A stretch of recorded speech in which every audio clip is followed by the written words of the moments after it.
think, you know what, has to do with letting. All right, so we're going to do some AC and SC joint mobilizations here. So the first one we're going to do is just a little wiggle, okay? So you want to come on down here. We're going to find that collarbone, going right in the center. We're going to take a hamburger grip and just get right all over the top of this thing here, and we're just going to wiggle back and forth. And we can feel some really good motion going on at AC joint, even a little bit SC if I take a little more down there. Sorry about being a little pokey.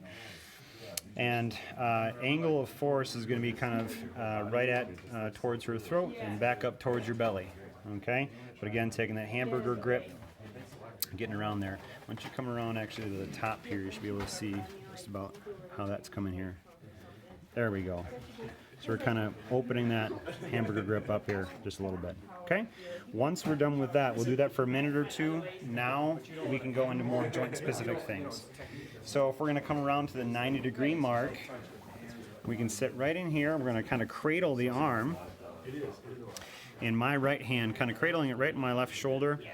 And I'm going to take my thumb kind of getting right along the entire length of that clavicle and kind of coming straight down towards her chest or towards the back as we go up into a little bit of flexion, okay?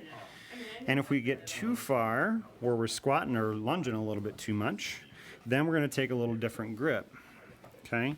So I want you coming around the other side here. Now we're going to come underneath and cradle that arm underneath and pin it, okay? That leaves your left hand to sit right underneath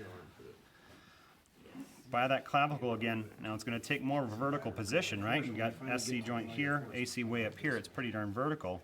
So we're going to get our thumb right along that entire shaft of the clavicle, and we can, just for camera's sake there, we can take our other hand and stabilize the scapula, or we can do this one-handed, but I'd rather stabilize at scapula.